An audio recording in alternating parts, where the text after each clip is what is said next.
MTV संवाद। नमस्कार, MTV संवादमा यहाँलाई हार्दिक स्वागत छ। म अजय अलङ्कार। दर्शक महानुभावहरू, एमटीभी संवादको अर्को श्रृङ्खलामा यहाँलाई हार्दिकतापूर्वक स्वागत गर्दै आज मसँग मेरो अतिथि यानि कि मेरो गेस्ट हुनुहुन्छ, विशेष गरेर पूर्व सांसद एवं नेकपा माओवादी केन्द्रका केन्द्रीय सदस्य र सोलुखुम्बु जिल्लाका इन्चार्ज माननीय हेमकुमार राई सुरबेर हुनुहुन्छ। उहाँसँग खास गरी अहिलेको सरकारको जुन कदमलाई लिएर हामी संवाद गर्न लागिरहेका छौँ। म सर्वप्रथम माननीयज्यूलाई हार्दिकतापूर्वक स्वागत गर्न चाहन्छु। स्वागत छ। धन्यवाद। आराम हुन्छ? ठिकै छ।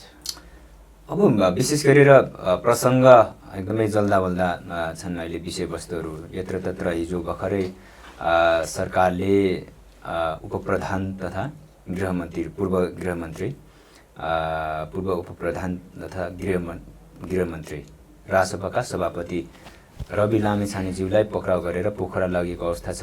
यो कदमबाट अगाडि बढाउनलाई कस्तो लाग्छ सरकारको यो कदमलाई? अब यो कस्तो लाग्छ भन्दाखेरि अब यो जुन यो सरकार छ अहिले काङ्ग्रेस एमालेको गठबन्धनबाट बनेको सरकार छ। यो सरकार बन्ने जुन गठबन्धनको चाहिँ अब जुन पृष्ठभूमिबाट भएको छ, अब यो हाम्रो पार्टी अध्यक्ष तत्कालीन प्रधानमन्त्री त्यही बेला पनि भन्नुभएको थियो र अहिले त्यो कुरा चाहिँ एकपछि अर्को प्रमाणित हुँदै पुष्टि हुँदै आइरहेको छ कि यो सरकार यो दलाल बिचौलिया तस्करहरूको चाहिँ अब स्वार्थ पुरा गर्नका लागि उनीहरूले सिर्जना गरे, उनीहरूले चाहिँ अब जुटाएको गठबन्धन हो। त्यसो हुँदाखेरि अब यसले जनताको काम, देश विकासको काम गर्छ भन्दा पनि अब तस्कर बिचौलियाहरूको काम गर्ने हो। उहाँहरूको सुरक्षाको लागि गठन भएको सरकार हो। त्यो त उनीहरूको स्वार्थ पुरा गर्नको लागि चाहिँ बनेको सरकार हो भन्ने कुरा एकपछि अर्को प्रमाणित भइरहेको छ। अब हिजोको कुरा जो अब रासपाको सभापतिको चाहिँ अब जुन अब गिरफ्तार सहकारीको चाहिँ अब विषय छ, यो विषयमा त तपाईँको चाहिँ अब यो छानबिन समिति, संसदीय छानबिन समितिले एउटा प्रतिवेदन बुझाएको छ। तपाईँको चाहिँ त्यो प्रतिवेदनको आधारमा अब रवि लामिछानेको पनि चाहिँ अब यो चाहिँ अब सहकारी चाहिँ अब घोटाला प्रकरणमा हात छ भन्ने कुराहरू अथवा उनको पनि चाहिँ तपाईँको चाहिँ अब भूमिका छ भन्ने कुराहरू जो छ, यो तपाईँको चाहिँ अब अदालती प्रक्रियामा तपाईँको चाहिँ अब उजुरी आउनु, कसैलाई चाहिँ तपाईँको आरोप आउनु नै अब मुद्दा लाग्नु नै अब आरोप प्रमाणित हुनु होइन, अपराधी साबित हुनु चाहिँ होइन। अब तपाईँ अनुसन्धानको प्रक्रियामा अब थप प्रष्ट होला, तपाईँको सबै कुराहरू होला। भोलि अदालतले चाहिँ अब ऐन कानुन कति मिचिएको हो, कति चाहिँ अब दोषी हो प्रमाणित गर्ला अथवा चाहिँ अब उसलाई चाहिँ अब उन्मुक्त देला, त्यो चाहिँ अदालतको कुरा हो। अब पूर्व प्रधानमन्त्री भएकै हिसाबले अथवा कुनै पनि राजनीतिक दलको नेतै भएको हिसाबले अब मुद्दै लाग्नु हुँदैन भन्ने कुरा पनि भएन र चाहिँ अब पक्रिनु नै सबै चाहिँ अब बर्बादै हो भन्ने पनि त लाग्दैन। तर चाहिँ के हो भन्दाखेरि अब जुन उद्देश्य जुन नियतका साथ चाहिँ अब यो तपाईँ गतिविधिहरू गरिरहेको स्थिति छ, त्यसले चाहिँ के बताउँछ भन्दाखेरि अब यो सरकार तपाईँको चाहिँ अब जनताको तपाईँको चाहिँ अब देशको पक्षमा भन्दा पनि अब दलाल बिचौलियाहरूको चाहिँ अब स्वार्थ केन्द्रित, स्वार्थ पुरा गर्नको लागि केन्द्रित भएको देखिन्छ। जस्तो एमाले पार्टीलाई मिनबहादुर गुरुङज्यूले ठुलै दान दक्षिणा उपलब्ध गराएको थियो होइन, त्यो केसलाई चाहिँ डाइभर्ट गर्नको लागि पनि अहिले ठ्याक्कै समय परिस्थिति यो नमिलाइकन यतिखेर यो पक्राउ पुँजी जारी गरिएको हो यो सरकारले यो केसलाई डाइभर्ट गर्नको लागि भन्ने पनि कतिपय किसिमको विश्लेषणहरू, टिका टिप्पणीहरू आइरहेका छन् आम सञ्चार माध्यमहरूमा। यहाँलाई के लाग्छ? अनि त्यो त मैले अघि पनि भने अब यो सरकार जनतालाई अब यो देशलाई अप्ठ्यारो परेको परिस्थितिमा राहत देला, निकास देला भन्ने स्थितिको बिल्कुल यो जिम्मेवारै छैन। मौसमविदहरूले त्यत्रो चाहिँ अब ठुलो अब बाढी पहिरो प्राकृतिक विपत्तिको चाहिँ अब सम्भावना छ, तपाईँको चाहिँ अब 64वटा जिल्लामा चाहिँ उच्च तपाईँको अब खतराको चाहिँ अब अवस्था छ भनेर चाहिँ अब अग्रिम जानकारी गराउँदै त्यसको पूर्व तयारी त्यसलाई चाहिँ विपदबाट बच्नको लागि अब कुनै कार्यक्रम कार्ययोजना नबनाइकन चाहिँ बस्यो। लास्टमा तपाईँको चाहिँ ठुलो धनजनको क्षति भयो। तपाईँको चाहिँ वास्तवमा अब हिन्दू धर्मावलम्बीहरूको महान चाड बडा दसैँ पनि यसचोटि दसैँ जस्तो भएन। सबै शोक, देश शोकमा छ, जनता शोकमा छ। त्यो स्थितिमा घरबार विहीन भएछ, तपाईँको चाहिँ ठुलो नोक्सान भएको छ। त्यस्तो स्थितिमा अब राहत पुनर्स्थापनाको कुरातिर भन्दा पनि अहिले अब एमाले पार्टीलाई आफ्नो चाहिँ अब मुख्यलाई बनाउने चाहिँ अब पार्टी कारलाई बनाउने, त्यो पनि कसको भन्दाखेरि एकजना व्यापारी जो तपाईँको चाहिँ अब विभिन्न राज्यको अब साधन स्रोत अथवा तपाईँको राज्यको बालुवाटार चाहिँ ललित प्रकरण जग्गामा मुछिएको मुद्दा विचाराधीन रहेको त्यस्तै दर्जनौं मुद्दाहरू चाहिँ अब चलिरहेको व्यक्तिबाट अब अरबौं मूल्यको चाहिँ अब जमिन जुन चाहिँ अब उपहार स्वरूप लिने र पार्टी कारलाई आफ्नै पार्टीको नेता कार्यकर्तालाई पनि तपाईँको जानकारी नगराइकन अथवा चाहिँ सबै कुरा प्रश्न नभनिकन एउटा दाताले जग्गा दिँदैछ त्यो पार्टी कारलाई बनाउने भनेर चाहिँ अब जुन ओभरनाइट तपाईँको निर्णय गराएर जुन अब अहिलेको वर्तमान प्रधानमन्त्रीले पार्टी कारलाईको चाहिँ अब गरेका छन्। यो हेर्दाखेरि अब यहाँ यो नितान्त कुनै कुराहरू कुनै लेनदेनको कुरा अथवा कुनै भित्री ऊ छैन भन्ने कुरा त भयो कि यो त सिधै स्वार्थबाजी नै एउटा सत्ताधारी पार्टीको चाहिँ अब पार्टी कारलाई बनाउनको लागि एकजना अब विभिन्न विवादमा र मुद्दा चलिरहेको एकजना चाहिँ अब मान्छेले अब त्यसरी चाहिँ दिएर चाहिँ बनाउने र उसैले चाहिँ अब भवन बनाएर अब हस्तान्तरण गर्ने भन्नेसम्मको कुराहरू बाहिर आएछ। यो होइन व्यापारीहरूबाट व्यवसायीहरूबाट पार्टीहरूले सहयोग नलिने भन्ने कुराहरू भएन। पार्टीहरू सहयोग लिन मिल्छ तर चाहिँ अब त्यतिको ठुलो चाहिँ अब पैमानमा एकजना व्यक्तिले त्यो पनि विचाराधीन अवस्थामा छ उहाँको मुद्दा पार्टीलाई सहयोग गर्छ भने अब त्यहाँ कुनै पनि स्वार्थ लुकिएको छैन, स्वार्थ बाजिदिने भन्ने कुराहरू होइन। त्यो चाहिँ सरासर त्यो चाहिँ गलत भएको छ।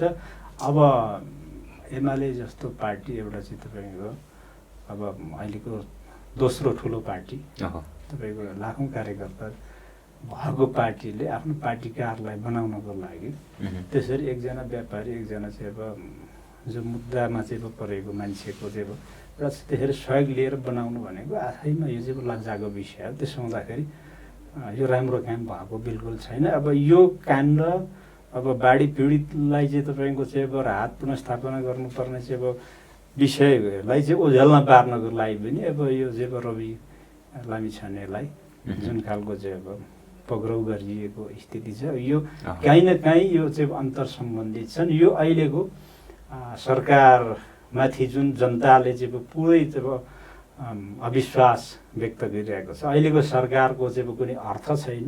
यो सरकार जति दिन टिक्छ यो देशको लागि भारी मात्रै हो। यसबाट कुनै निकास हुने कुनै जनताले अपेक्षा गर्ने चाहिँ अब अवस्था नभइसकेपछि अब यो विषयवस्तुलाई यस्तै चाहिँ तपाईँ विषयान्तर गर्नको लागि गरिएको चाहिँ अब यो खेल हो एक हिसाबले चाहिँ। किनभने संसदीय छानबिन समितिको संयोजक सूर्य थापाले पनि भनिसक्नु भएको छ सुदर्शन सहकारीबाट खास गरी सुदर्शन सहकारीबाट जुन गोर्खा मिडियामा चाहिँ त्यो बजेट ल्याउनेमा उहाँको कुनै पनि हात छैन र विशेष गरी त्यहाँबाट चाहिँ कुनै सहकारीको पैसा लगेको हस्ताक्षर गरेको त्यो आफ्नो कागजात पेश गरेको छैन भनिसक्नु भएको अवस्था छ।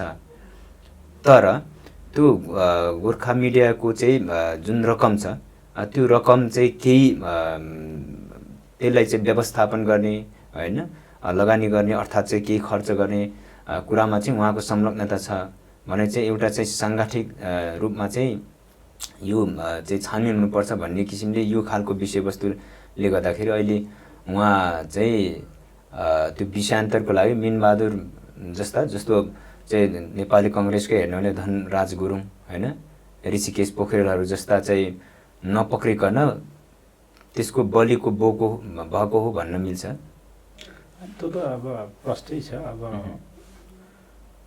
अब अस्तिको दिन मात्रै प्रधानमन्त्रीले एउटा कार्यक्रममा जुन अभिव्यक्त गरिरहनु भएको थियो यो सरकार चाहिँ अब 2/3 सरकार हो भन्ने कुरा सबैलाई एककार होस् भनेर अब विपक्षीलाई अथवा यो सरकारप्रति आलोचना गर्ने अब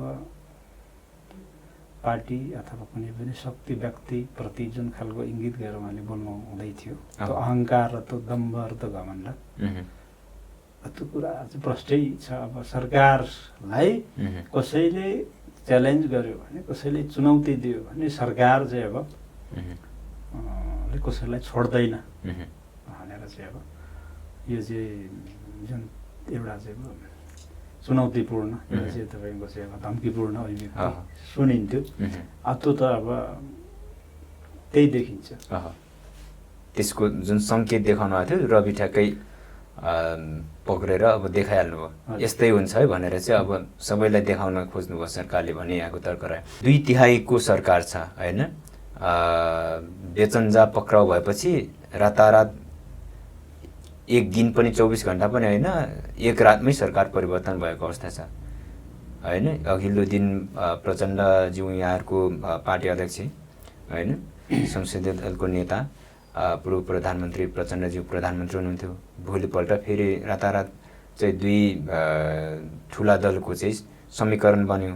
अब यो 5 वर्षमा सरकार कतिचोटि चाहिँ चेन्ज हुने हो, यो जनता चाहिँ एकदमै वाक्क एकदम लागिसकेको छ यो सरकारलाई देखेर। वास्तवमा एकदमै जनताहरू चाहिँ यो सरकारदेखि त्रसित छन् भनौँ न। 5 वर्षमा कतिचोटि जति चेन्ज हुने रहेछ नेपालमा सरकार?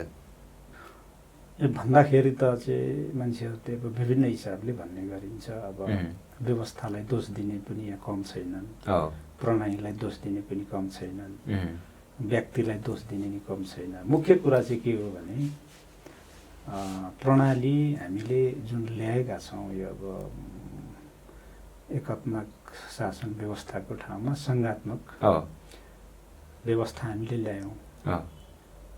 अब यो व्यवस्था ठिक छ, हाम्रो दृष्टिकोणहरू हाम्रो राजनीतिक पार्टीहरूको नेतृत्वमा भएका दृष्टिकोणहरू चाहिँ अब बदलिन सकेको स्थिति छैन कि हामीले आज कुन धरातलमा उभिएर हामी राजनीति गरिरहेका छौँ भनेपछि संसदीय व्यवस्था चाहिँ ठिक छ अहिलेको काल परिस्थिति समय अनुसार होइन। अहिले योभन्दा तपाईँको चाहिँ उत्तम यो हामीले जुन चाहिँ अब अहिले अभ्यास गरिरहेका छौँ यो व्यवस्था अब जो सङ्घीयताको हामी अभ्यास गरिरहेका छौँ। अब यो 7 वर्ष पुग्न 7 वर्षको समय हामीले चाहिँ गुजारिरहेका छौँ। नयाँ चाहिँ एउटा संरचना प्रणालीमा हामी गइसकेपछि संविधान भले तपाईँको 72 मा जारी भए पनि हामीले 74 बाट चाहिँ तपाईँको निर्वाचित संस्थाहरूबाट हामीले देशको शासन सत्ता 3 तहमा चाहिँ विभाजित गरेर हामीले जुन अभ्यास गरिरहेछौँ यो चाहिँ तपाईँको चाहिँ अब हामी पूर्ण रूपमा संघीयताको कार्यान्वयनमा हामी पुगिसकेकै छैनौँ भनेपछि यो व्यवस्था यो प्रणाली बेठिक भयो यो निर्वाचन प्रणाली बेठिक हो भनेर हामीले अहिले समीक्षा गर्ने परिस्थितिमा हामी होइनौँ। पहिलो त हामीले यो सुधार्नु पर्यो। यो व्यवस्थाको सुधार्नु पर्ने यहाँ के छ भन्दाखेरि हाम्रो दृष्टिकोण हाम्रो बुझाइ हाम्रो कार्यशैलीहरू हामीले सुधार्नु पर्नेछ। यो कार्यशैली सुधार्नु पर्ने तपाईँको राजनीतिज्ञले मात्रै होइन यो कर्मचारी तन्त्र पनि तपाईँको चाहिँ संघीयता कार्यान्वयनलाई पूर्ण रूपमा फुल फेजमा लगेर कार्यान्वयन गर्ने चाहिँ उसमा यो पनि तपाईँको चाहिँ बाधक बनिरहेछ।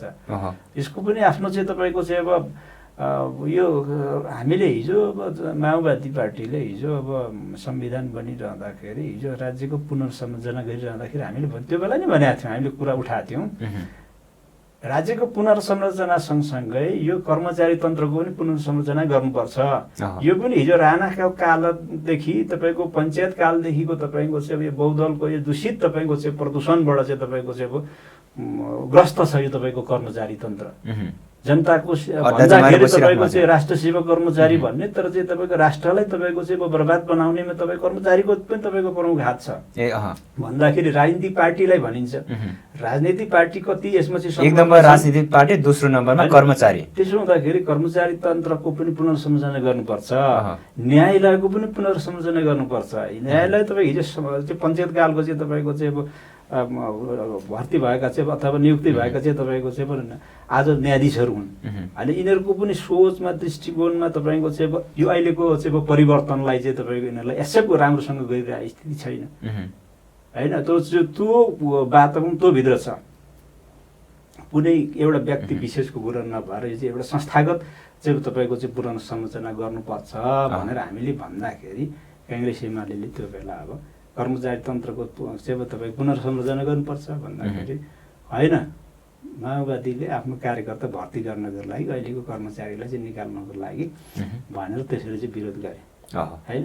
न्यायालयमा आफ्नो कार्यकर्ता भर्ती गर्नको लागि चाहिँ तपाईँको अब भर्ती केन्द्र बनाउने भए त्यसो हुँदाखेरि अब गर्नु हुँदैन भनेर जस्ताको तस्तै राखे। राज्यको पुनर्संरचना भयो, हिजोको चाहिँ गाविस गाउँपालिका भयो, हिजोको चाहिँ क्षेत्रहरू तपाईँको आज चाहिँ प्रदेश बने, केन्द्रमा तपाईँको चाहिँ केन्द्रको अधिकार तल स्थानीय तह, प्रदेशमा चाहिँ 3 तहमा बाँडियो, सबै कुराहरू भए। तर चाहिँ तपाईँको चाहिँ देश चलाउने कर्मचारी स्थायी सरकार भनेर आफूलाई तपाईँको कर्मचारी तन्त्रले चाहिँ दाबी गर्छ। एकचोटि पास गरेपछि जिन्दगीभर पायो। एकचोटि लोकसेवा पास गरेपछि तपाईँको चाहिँ अब 58 वर्षसम्म उमेर हदसम्म तपाईँको चाहिँ पाउने।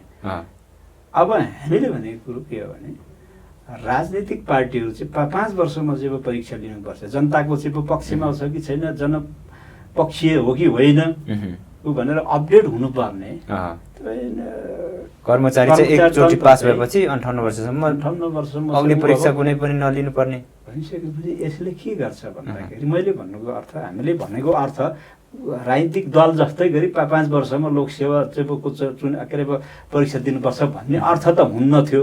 त्यहाँ चाहिँ तपाईँको कुनै न कुनै एउटा चाहिँ प्रणाली, कुनै एउटा चाहिँ विधि बनेर चाहिँ त्यसलाई चाहिँ अपडेट निरन्तर तपाईँको अहिलेको नयाँ चाहिँ परिस्थिति, नयाँ परिवेश, नयाँ शासन प्रणाली, नयाँ ऐन कानुनलाई चाहिँ कार्यान्वयन गर्नको लागि कति तपाईँको चाहिँ सृजनशील बन्ने, कति जवाफदेही बन्ने, कति चाहिँ जनताप्रति राज्यप्रति उत्तरदायी बन्ने भन्ने कुराहरूमा चाहिँ त्यो हुन्थ्यो। तर त्यो नभइसकेपछिको अवस्थामा आज आउँदाखेरि यो देश बर्बाद बनाउनेमा कर्मचारी तन्त्रको पनि चाहिँ हात रह्यो। त्यहाँलाई भित्र पनि त्यो चाहिँ विकृति छ, भ्रष्टाचारदेखि विभिन्न खालका चाहिँ त्यो भित्र विसङ्गति छ, राजनीतिक पार्टीहरूभित्र पनि चाहिँ छ। त्यसो हुँदाखेरि अब अहिले सरकार चाहिँ 5 वर्षको बिचमा कतिवटा बन्छ भन्ने कुरा चाहिँ यही परिस्थिति, यही तपाईँको शैली, यही परिस्थिति रहिन्जेलसम्म तपाईँको यसै भन्न सकिँदैन। जब राजनीतिक दलहरूमा इमान्दारी त नभइसकेपछि त बेलुका चाहिँ एउटा परिस्थिति हुने, भोलिपल्ट अर्को परिस्थिति हुने किन हुन्छ भन्दाखेरि त यो प्रणालीलाई दोष दिएर त हुँदैन नि। प्रणालीले त यो चाहिँ तपाईँ हाम्रो निर्वाचन प्रणालीले अथवा भनौँ न हाम्रो चाहिँ अहिलेको चाहिँ संसदीय व्यवस्थाले, यो व्यवस्थाले त त्यो भनेको स्थिति होइन नि होइन। त्यसो हुँदाखेरि यहाँ प्रणालीलाई दोष दिएर आफ्नो व्यक्तिगत तपाईँको अथवा चाहिँ संस्थागत अथवा दलीय तपाईँको स्वार्थ, दलीय त्यो चाहिँ बेरेजिमेरीपनलाई चाहिँ प्रणालीसँग जोड्नु मिल्दैन। अब अर्को रह्यो के हो त स्थायी समाधान के हो त भन्ने सन्दर्भमा त हाम्रो पार्टीले त यो अहिलेको संसदीय व्यवस्था जुन खालको चाहिँ हामीले सुधारिएको संसदीय व्यवस्था, यो प्रणाली जुन हामीले अवलम्बन गरेका छौँ, अब यो पनि हाम्रो त चाहिँ पूर्ण समानुपातिक हुनुपर्छ भन्ने थियो।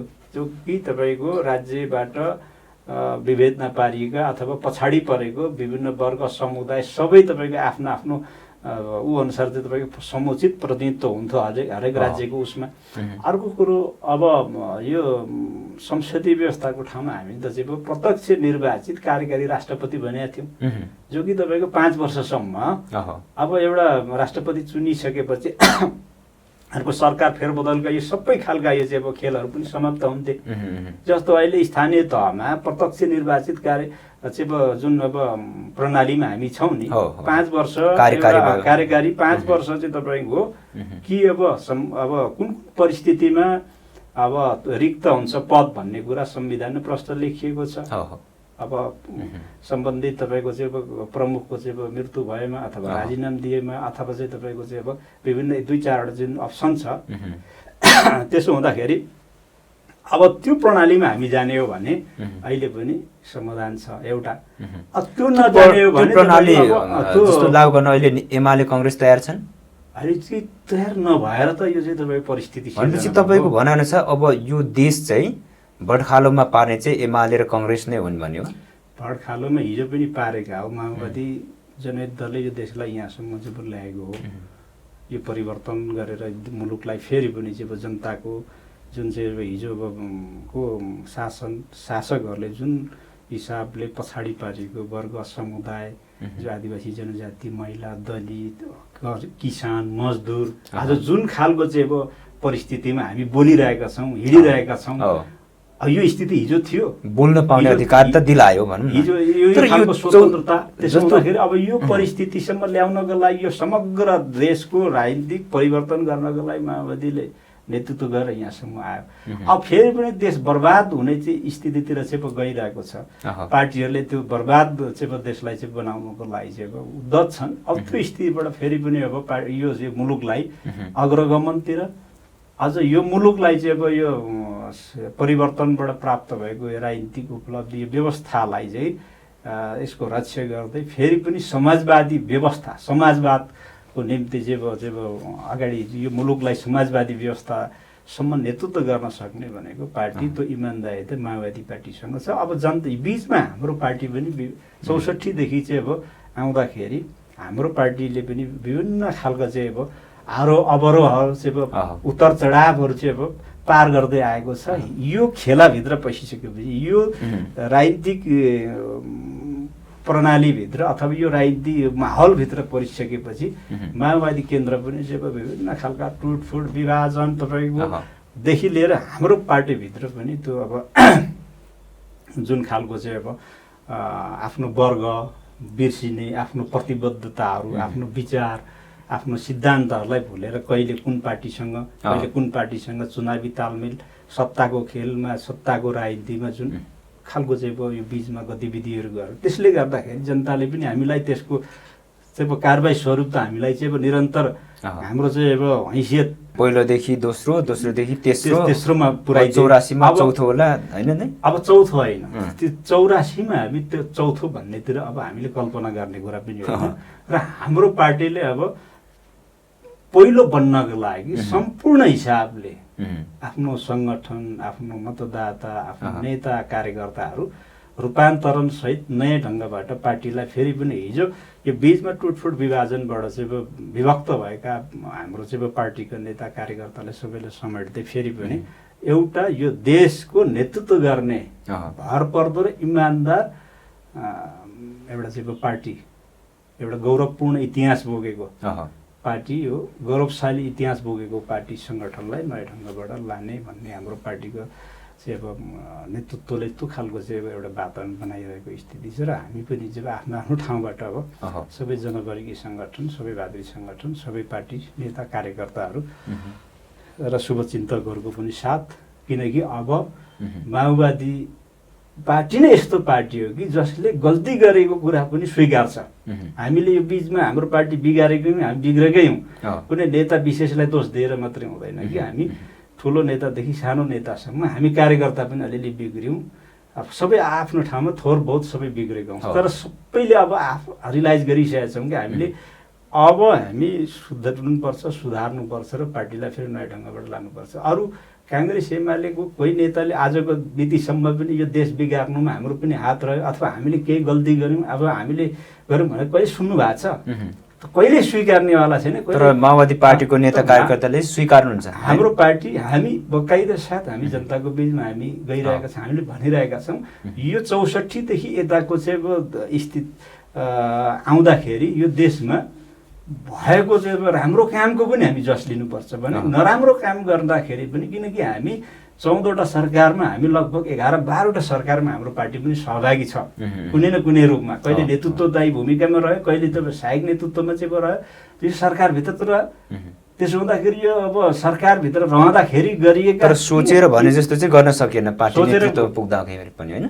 गर्न नसकेको स्थिति हो। के कारणले चाहिँ सकेन होला? कांग्रेसको सपोर्ट भएन एमालेको सपोर्ट भएन या अन्य आफ्नै पार्टीभित्रको यहाँले भने जस्तै नेता कार्यकर्ताको सपोर्ट भएन के कारणले त्यो भिजन जुन शिखरमा पुर्याउनु पर्ने थियो पुगेन? हाम्रो पार्टीको नेतृत्वमा 64 सालको संविधान सभाको निर्वाचन पश्चात ठुलो दलको हैसियतमा हाम्रो अध्यक्ष कमरेड प्रचण्डको नेतृत्वमा सरकार बन्यो। 9 महिनामा त्यो सरकारबाट हामी बाहिरिनु पर्ने स्थिति भयो अब त्यसमा हाम्रो त्यो 9 महिनाको बिचमा जो ठुलो पार्टीको हामी अब बहुमतको हाम्रो सरकार एकलौटी त थिएन त्यो बेला पनि अब तत्कालीन मधेसी जनतावादी फोरम नेकपा एमाले लगायतका पार्टीहरू सहितको हाम्रो पार्टीको नेतृत्वमा जुन सरकार थियो 9 महिनामा हामी सरकारबाट बाहिरिनु पर्यो। त्यसमा 9 महिनाको समयमा हामीले जुन गर्नुपर्ने अब जनताको अपेक्षाहरू असीमित थिए। हाम्रो पार्टी पहिलोचोटि सरकारमा गएको। अब हाम्रो पार्टीले पनि धेरै काम गर्छ जनताको पक्षमा, जनतालाई राहत दिने, जनतालाई चाहिँ अब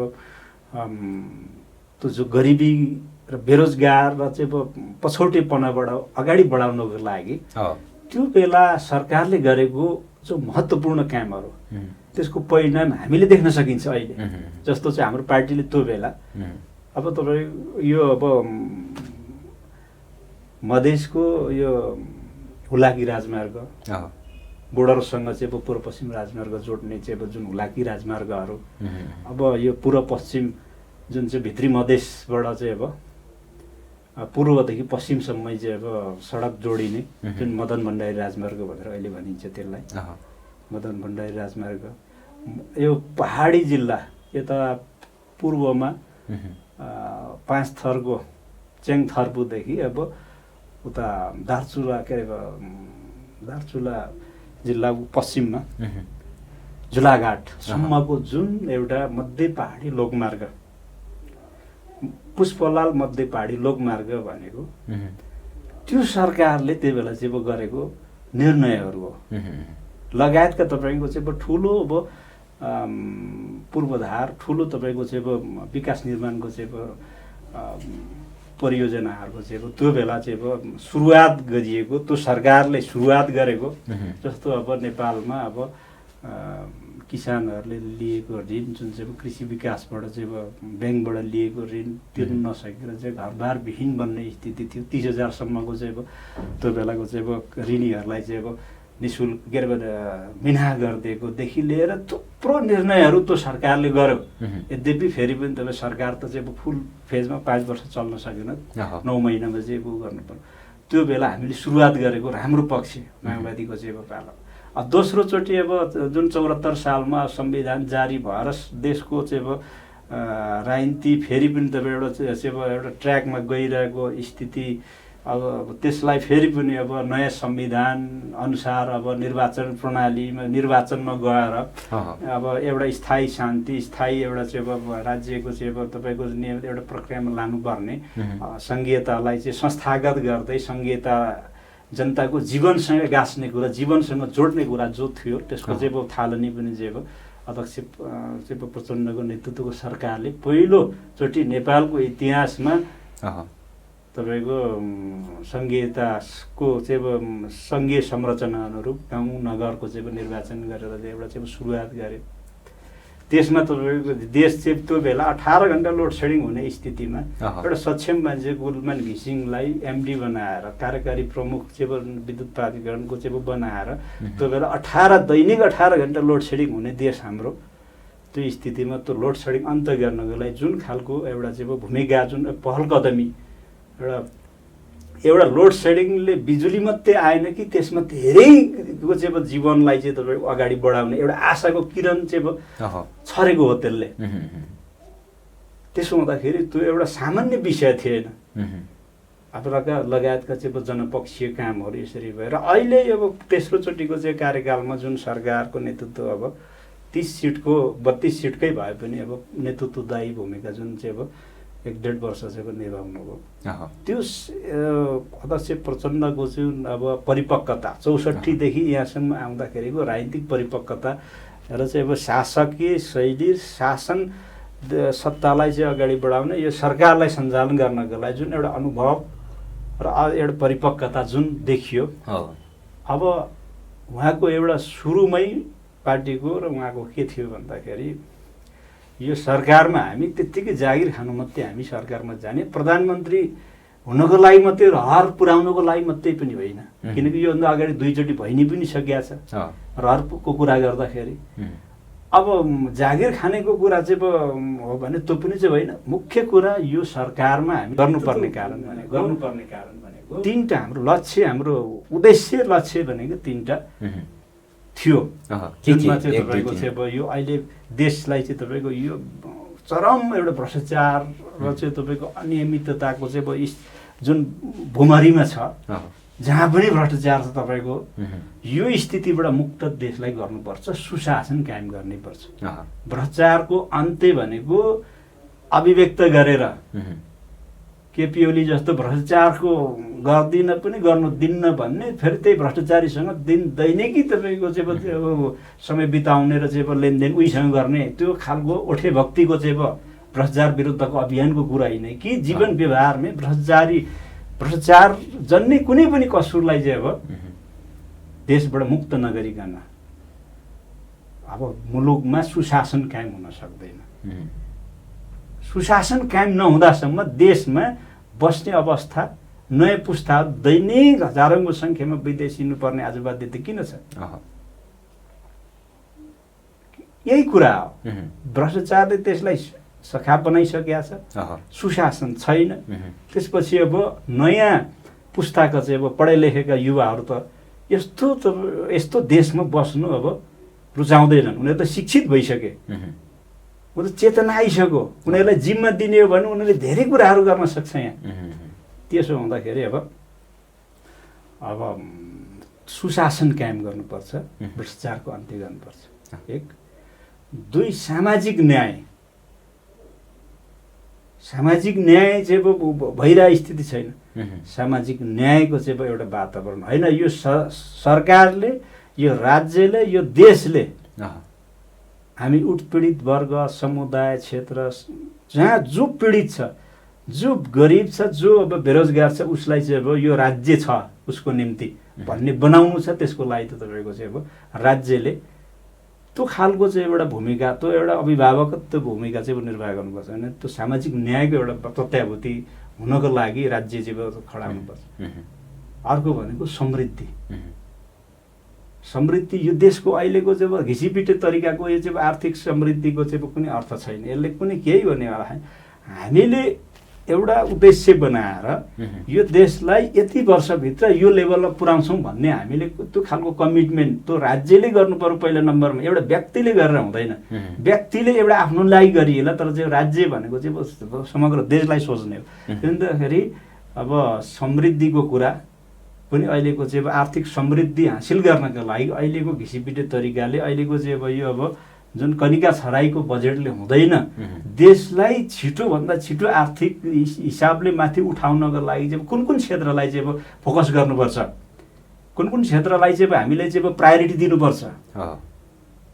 सडक बनाएर हो कि तपाईँको चाहिँ अब जलविद्युत क्षेत्रको विकास गरेर हो कि कृषिमा आत्मनिर्भर चाहिँ अब बनाएर चाहिँ अब बाहिरबाट किनेर खानुपर्ने वातावरण चाहिँ अब नभइकन हामीले यहाँकै माटोमा, यहाँकै चाहिँ अब हावापानीमा, यहाँको चाहिँ अब हाम्रो चाहिँ अब श्रम पसिना, हाम्रो यहाँको चाहिँ अब किसानहरूलाई, यहाँको चाहिँ अब जनतालाई त्यो खालको चाहिँ एउटा चाहिँ अब लगानीको वातावरण बनाइदिएर उनीहरूलाई चाहिँ अब राज्यले चाहिँ अब विभिन्न खालको प्राविधिक सहयोग र चाहिँ अब विभिन्न साधन स्रोतले चाहिँ अब सपोर्ट गरेर यहाँको उत्पादन बढाउने र हुन्छ कि कसरी हुन्छ तपाईँको देशको आर्थिक समृद्धि बेगर अरू गरिएका सपनाहरू, रेलको कुरा, अर्को चाहिँ पानी जहाजका कुरा, अर्को चाहिँ कुरा, यी चाहिँ के हो भन्दाखेरि अहिलेको हाम्रो आवश्यकता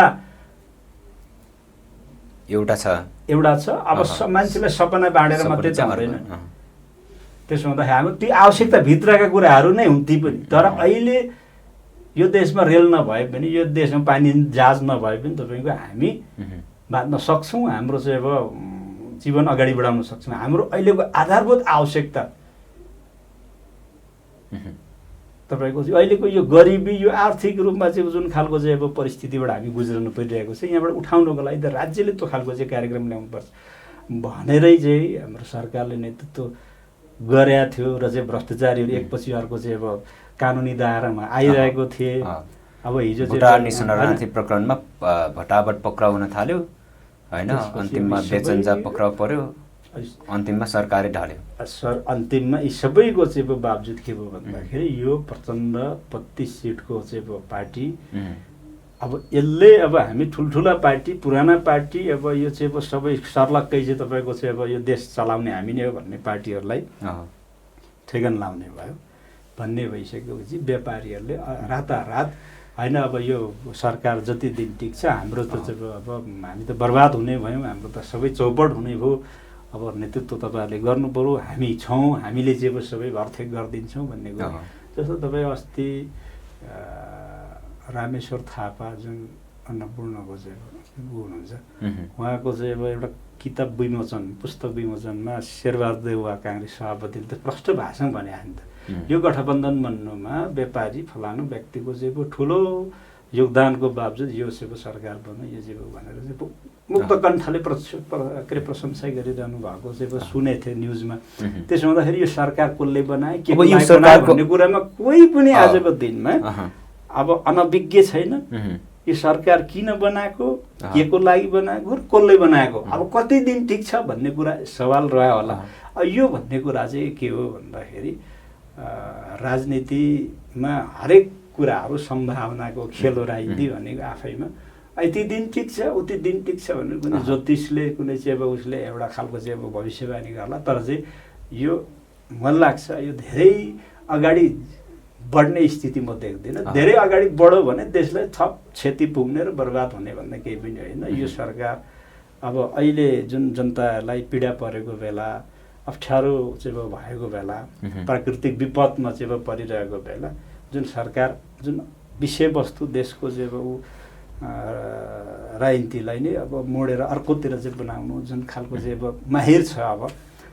अब यो धेरै दिन यो खालको चाहिँ अब तिग्डमबाजी चल्छ भन्ने मलाई लाग्दैन। अब यो सरकारको आयु कति छ भन्ने कुरा चाहिँ अब भनेपछि जनताले नै निर्धारण गर्छ भन्ने कुरा यहाँले गर्नुभयो। अब अलिकति माओवादी पार्टीभित्रकै कुरा गरौँ। यहाँले भन्नुभयो 32 सिटमा अहिले हामी आइपुग्यौँ, अब चाहिँ शुद्धिकरण हुनु पऱ्यो, रूपान्तरण हुनु पऱ्यो, सबै सच्चिनु पऱ्यो भन्ने कुरा गर्नुभयो। माओवादी पार्टीको जरा पुरै तलबाट किराले खाइसक्यो, माथि यसो फस्टाएको जस्तो मात्रै देखिएको छ भनेर विश्लेषण गर्दाखेरि मैले एउटा तर्क दियो भने यहाँलाई कस्तो लाग्छ? होइन, अब गाउँ गाउँमा सङ्गठन छैन, पालिकामा सङ्गठन छैन, प्रदेशमा छैन, जिल्लामा छैन, इभन सोलुखुम्बु जिल्लाको यहाँकै गृह जिल्लाको कुरा गरौँ, यहाँहरू पनि पार्टी बैठक अहिलेसम्म खासै त्यति राम्रो बस्न सक्नुभएको अवस्था छैन। त्यहाँको नेता कार्यकर्ताहरूलाई प्रशिक्षण सङ्गठनको रूपले सङ्गठित गर्न सक्नुभएको अवस्था छैन। जरा निकै कमजोर भइसकेको महसुस गर्नुहुन्न यहाँले? होइन, यो सङ्गठन अलि अस्तव्यस्त भएको स्थिति बिल्कुल हो भन्ने कुरामा हामी अब हाम्रो निष्कर्ष त्यही छ। तर अब जरा कुयो कामै नदिने, अब त्यो चाहिँ अब पूर्णत अब किराले खाइसक्यो, खायो त्यो चाहिँ काम नदिने भन्ने कुरा होइन। होइन, अब त्यति धेरै चाहिँ अब बिग्न सकिएको स्थिति छैन, निराश छ।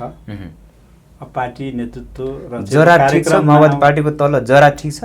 जरा तपाईँको अब गोडमेल गर्न कतिको आवश्यक महसुस ट्रिटमेन्टको जरुरी छ, ट्रिटमेन्टको जरुरी छ। अब यत्तिकै चाहिँ आफैमा चाहिँ बनिहाल्छ, आफैमा चाहिँ अब त्यो चाहिँ अब फेरि पुनर्जीवित हुन्छ भनेर हामीले अब त्यसलाई व्यवस्था गरियो भने थप चाहिँ अब क्षति हुने स्थिति छ।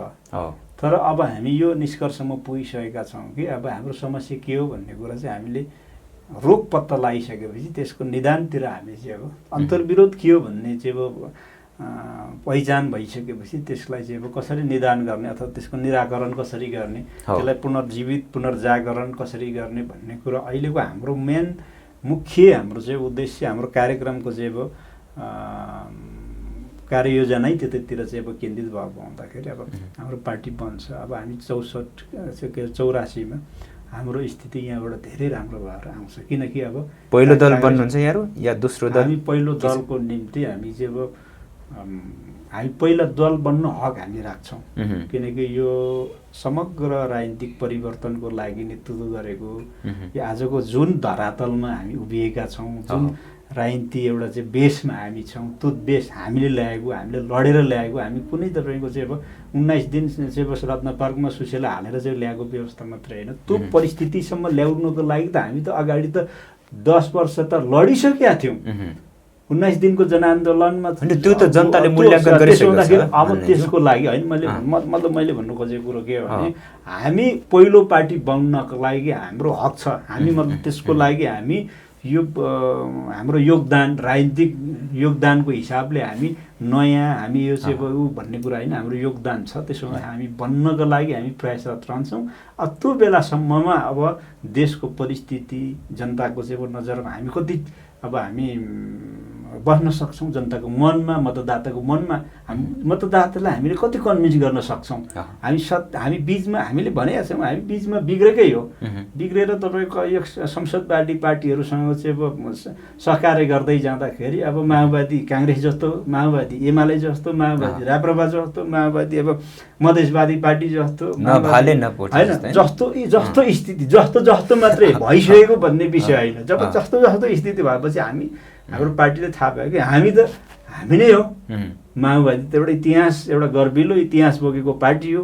यसको एजेन्डा छ, आफ्नो मूल्य छ, आफ्नो मान्यता छ, आफ्नो सिद्धान्त छ, आफ्नो चाहिँ अब इतिहास बोकेको पार्टी। हामी कहाँ अरू जसरी हो त भनेपछि अब हामी त्यो कुरालाई चाहिँ अब महसुस गरेर आज अब अरू माओवादी पार्टीबाट हिजो चाहिँ अब फुटेको चाहिँ अब फुटेर विभिन्न समूहमा विभक्तको चाहिँ अब विप्लव लगायतको समाजवादी चाहिँ अब नेकपा समाजवादी लगायतका चाहिँ अरू अब जुन माओवादी घटकहरू छन् सबै अब फेरि पनि चाहिँ अब होइन, अब हिजो हामी सबै जुटेर परिवर्तनको लागि हामी लड्यौँ।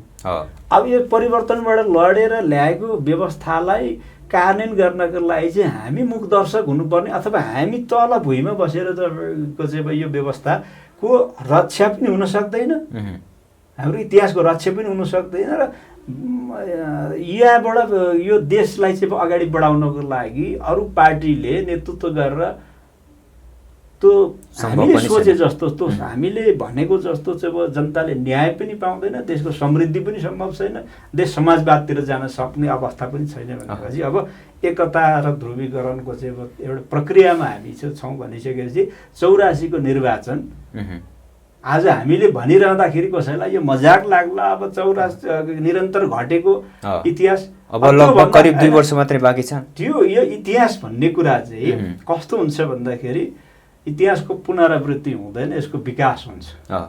हामी यही पार्टी हो 48 सालको निर्वाचनमा पनि सहभागी भएको, त्यो बेला पनि निर्वाचनलाई उपयोग गर्ने भन्ने पार्टीको नीति अनुरूप त्यो बेला हामी 11 कि 8 सिट कति जितेका थियौँ संसदीय चुनावमा। त्यसपछि जनयुद्धमा पार्टी गयो, त्यसपछि आएपछि एकैचोटि चाहिँ अब ठुलो पार्टी बन्यो, फेरि सेकेन्ड पार्टी, थर्ड पार्टी भयो भनेपछि हरेक कुराहरूको अप एन्ड डाउन हुन्छ। त्यसो हुँदाखेरि अब यो हामी अब खालि होइन कसरी हामीले विषयवस्तुलाई लिने भन्ने कुरा हो। हामी अब हाम्रो निष्कर्ष यही छ, हामी यही स्थितिमा रह्यौँ भने हाम्रो क्षयीकरण, हाम्रो चाहिँ अब पतन चाहिँ तपाईँको चाहिँ रोकिने निश्चित छैन, निश्चित छ यो कुरा हामीले देखिरहेको। हामी यहाँबाट चाहिँ अगाडि बढ्नको लागि हामीले हाम्रो साङ्गठनिक रूपमा, हाम्रो वैचारिक रूपमा, सैद्धान्तिक रूपमा हामी चाहिँ अब अगाडि बढ्नुपर्छ भनेर हामीले एउटा निष्कर्ष निकालेर एउटा कार्ययोजना चाहिँ अब कार्यक्रम बनाएर हामी अगाडि गइसकेपछि अब जनताले तिमीहरू चाहिँ हाम्रो चाहिँ अब पक्षमा लडेको मान्छे नै होइन, तिमीहरू यो देशको लागि चाहिँ आवश्यक शक्ति नै पार्टी नै त्यो चाहिँ अब विचार समूह नै होइन भनेर चाहिँ भन्नेवाला त छैन भन्ने मेरो चाहिँ अब हाम्रो पार्टीको चाहिँ निष्कर्ष। त्यसो हुँदा माननीय जस्तो हामी अगाडि बढ्छौँ। परिवर्तन यदि सम्भव छ भने सुरुवात आफूबाट गर्नुपर्छ भन्ने एउटा सिद्धान्त अनुरूप जस्तो अहिले खास गरी तपाईँ पूर्व माननीय पनि हुनुहुन्छ होइन, प्रतिनिधि सभाको सदस्य पनि हुनुहुन्छ, माओवादी पार्टीको केन्द्रीय सदस्य र जिल्लाको चाहिँ इन्चार्ज पनि हुनुहुन्छ होइन। यहाँको जिम्मेवारी जिल्लाको इन्चार्ज भएको नाताले गर्दाखेरि त्यहाँको जिल्लाको नेता कार्यकर्ताहरूलाई सङ्गठित बनाएर लानुपर्ने त मुख्य जिम्मेवारी यहाँको होला पक्कै पनि। लगभग यो 79 को चुनाव पछाडि यहाँहरू बैठकसम्म एउटा जिल्लाको बस्न सक्नुभएको अवस्था छैन। कहिले बसाउनुहुन्छ? निर्वाचन त आयो, 84 को निर्वाचन त लगभग 2 वर्ष एराउन्ड मात्रै बाँकी छ। चुनाव पछाडि बैठक बसिएन भन्ने कुरो होइन, बैठक बसिएको छ, बस्नु भएको छ आवश्यकता अनुसार अब बैठक बसिएको छ। अब एउटा कुरो कस्तो भयो भन्दाखेरि हाम्रो पार्टीको चाहिँ अब संरचना यो महाधिवेशन पछाडि अब हाम्रो जिल्लाहरू अब अहिलेको सङ्घीय संरचना अनुसारकै हाम्रो पार्टीको संरचनाहरू पनि पार्टी सङ्गठन कमिटीहरूलाई पनि त्यही सङ्घीय संरचनामा लाने भन्ने भइसकेपछि जिल्ला अहिले हाम्रो अब समन्वयकारी भूमिकामा कार्यकारी अवस्थामा छैन। जो सत्ताको चाहिँ अब संरचना जस्तो छ नि अब जिल्ला चाहिँ समन्वय मात्रै गर्ने कार्यकारी चाहिँ अब गाउँपालिका नगरपालिकाहरूलाई नै बनाएको छ। त्यसो हुँदाखेरि अब हामीले आवश्यकता अनुसार अब जस्तो विधान सम्मेलन हुनुभन्दा विधान अधिवेशन चाहिँ केन्द्रमा हुनुभन्दा अगाडि सुझाव र चाहिँ अब केही चाहिँ अब विधानमा चाहिँ अब लेख्नु के अरे अब सुझावहरू सङ्कलन गर्नुपर्ने थियो र चाहिँ अब त्यो बैठक राखियो। त्यसपछि अब विभिन्न भारतीय सङ्गठनहरूको चाहिँ अब जनवर्गीय सङ्गठनको कार्यक्रमहरू हुँदैछ। अब पार्टी सङ्गठनको चाहिँ अब बैठक चाहिँ अब हामीले चाहिँ अब त्यो आवश्यकता नभएर होइन तपाईँको चाहिँ बिचमा अब यो बैठक यो बर्खा लाग्यो चाडबाड यी कारणले गर्दाखेरि नभएको स्थिति हो। अब 3 महिने अभियान गत सालको चाहिँ 3 महिने अभियानमा म अब अर्कै जिल्लामा सङ्घुवा सभामा थियो मेरो चाहिँ अब 3 महिने अभियानमा त्यो बेला म जिल्लामा अब म थिइनँ, अरू साथीहरू हुनुहुन्थ्यो, अरू साथीहरूले बैठक गर्नुभएको छ, अभियान चलाउनु भएको छ। त्यसो हुँदाखेरि बैठकै नबसिएको भन्ने कुराहरू होइन। र अब बैठक अब कार्यकारी अब जिल्ला कमिटी हुँदाखेरि जुन धेरै चाहिँ बसिन्थ्यो त्यो चाहिँ नभएको हो। किनकि अब समन्वय भन्ने भइसकेपछि त्यति धेरै चाहिँ अब अधिकार छैन समन्वयको चाहिँ अब समन्वय गर्ने मात्रै कुनै साङ्गठनिक रूपमा जिम्मेवारी हेरफेर लगायतका चाहिँ अब विषयवस्तुहरू साङ्गठनिक निर्णयहरू चाहिँ अब कार्ययोजनाका निर्णयहरू चाहिँ अब नहुने भइसकेपछि समन्वयको लागि मात्रै चाहिँ अब चिया खानुको लागि गफ गर्नको लागि चाहिँ अब भेट्ने कुराहरू भएन। अब हाम्रो अहिले पछिल्लो चरणमा हामीलाई यो चाहिँ महसुस भइरहेछ कि अब हामी देशको चाहिँ अब संरचना चाहिँ अब शासन प्रणाली अब जुन सङ्घीयतामा छ त्यही अनुरूपको हामीले संरचनालाई बनायौँ। तर अब हाम्रो त्यसो गरिरहँदाखेरि जिल्लाहरू चाहिँ अब कमिटी चाहिँ अब समन्वयकारी मात्रै हुँदाखेरि चाहिँ अब जिल्लामा अलिकति चाहिँ अब जिल्लालाई अधिकार प्रत्योजन नगर्ने हो भने चाहिँ अब यसै गरी उही तपाईँले अहिले चाहिँ प्रश्न गर्नुभयो जिल्लाको बैठकै बस्नु भएन त चाहिँ भन्नुहुन्छ। तर बैठक त बसिरहेछ, तर देखिने गरी साङ्गठनिक र चाहिँ कार्ययोजनाको विषयमा छलफल नभइसकेपछि नबसे जस्तो पनि हुँदो रहेछ। जिल्लामा चाहिँ माओवादी पार्टी नै छैन जस्तो त्यो खालको चाहिँ अनुभूति त्यो खालको मान्छेहरूले गर्ने स्थिति हुन सक्ने सम्भावना छ। त्यसले गर्दाखेरि त्यो चाहिँ पार्टीको लागि अब नोक्सान हो। फेरि तल त तपाईँको सङ्गठन चल्दैन। जिल्लाले चाहिँ अब बैठक राखेन भनेर चाहिँ फेरि चाहिँ अब पालिकाले चाहिँ बैठक नगर्ने आफ्नो कार्यक्रमहरू आफ्नो तपाईँको जुन अधिकार छ आफ्नो कार्यकारी जिम्मेवारी छ आफ्नो अधिकारभित्र रहेर त्यहाँको सङ्गठनलाई त्यहाँको चाहिँ अब राजनीतिक चाहिँ अब तपाईँको चाहिँ गतिविधिलाई चाहिँ अगाडि बढाउनु पर्ने कुराहरूमा उनीहरू प्यासिभ बस्दिने स्थिति छ। त्यसो हुँदाखेरि जिल्लालाई अलिकति एक्टिभ बनाउनुपर्छ। पालिका त आफ्नो ठाउँमा चाहिँ एक्टिभै छ, अधिकार दिएकै छ, विधानले दिएको कुरालाई उनीहरूले कानुन गर्न सकिरहेको छैन। चाहिँ त्यसलाई नै अलिकति झकझक्याउने अलिकति चाहिँ अब त्यसलाई सक्रिय गराउनको लागि जिल्लालाई पनि अलिकति अधिकार थप्नुपर्छ भने हामीले भनिरहेको छौँ। यो कुरा पनि एउटा चाहिँ इस्युकै विषय छ भने अब हुन्छ तपाईँको अब यो किन बिचमा अब हामी अब तत्कालै अब हिउँद लागिसकेपछि अब हामी बैठक बसेर सबै अब पालिकाहरूमा सबै वार्डमा सबै टोलमा सबै समुदायमा हामी गएर पार्टीको चाहिँ अब अहिलेको चाहिँ अब पछिल्लो कार्ययोजनाको विषयमा र सङ्गठनको विषयमा आवश्यक निर्णयहरू गर्ने र हाम्रो पार्टीले चाहिँ अब गरेको अहिलेसम्मको इतिहासमा खेलेको भूमिका र अब गर्ने अनि अहिलेसम्म हामीले के गरेर यो पार्टीको इतिहासलाई हामीले राम्रोसँग बुझाउने विभिन्न खालका भ्रमहरू पनि सिर्जना गरिएको छ। अनि ती कुराहरू त भ्रमरलाई पनि चिर्ने कुरा र अर्को कुरा आगामी कार्ययोजनाको विषयमा यो पार्टीको चाहिँ अब गन्तव्य के हो त अब होइन पार्टीको गन्तव्य के हो अहिलेको वर्तमान मन्तव्य के हो यो त तपाईँ गन्तव्य र मन्तव्यलाई चाहिँ अब सही एउटा दिशा निर्देश गर्नका लागि पनि साङ्गठनिक र चाहिँ अब राजनीतिक गतिविधिहरूलाई हामी अगाडि बढाउँछौँ। अब यो अब कोही मान्छेहरूले अब माओवादी अब जुन तपाईँले पनि भन्नुभयो अब बैठकै बसिया छैन भनेर विभिन्न हिसाबले चाहिँ अब धेरैले भनिसकेको छ नि सीता बालेर खोज्नुपर्छ गाउँ गाउँमा माओवादी छैन त्यो जसले जो भनिरहेछ त्यो भन्ने तपाईँको चाहिँ अब मान्छे नै आफैमा त्यो चाहिँ गलत हो भन्छु म। सीता बालेर खोज्नु माओवादीलाई पर्दैन। माओवादी यो देशमा यो चाहिँ हरेक ठाउँमा चाहिँ अब माओवादीको एजेन्डा, माओवादीको विचार, माओवादीको चाहिँ यो चाहिँ अब दृष्टिकोण, माओवादीको चाहिँ उसको अनुसार यो मुलुक चलिरहेछ। त्यसो हुँदाखेरि अब त्यसलाई चाहिँ अब थप प्रमाणित गर्नको लागि अब हामीले सङ्गठनलाई चाहिँ अगाडि बढाउने कुराहरू छ र अहिले पनि हामी सोलुखुम्बु जिल्लामा अब हाम्रो पार्टी तपाईँको निर्णायक पार्टी हो। अरू पार्टी जस्तो हामी लुकेर बसेका पार्टी होइन, हामी निर्णायक पार्टी हो। हामी चाहिँ अब त्यहाँको चाहिँ अब सोलुको समग्र विकासको निम्ति सोलुको जनताको चाहिँ अब साथमा हामी जहिले पनि चाहिँ अब पार्टी हो। यहाँको महत्त्वपूर्ण यो समय र संवादको लागि विशेष धन्यवाद दिन चाहन्छु। धन्यवाद।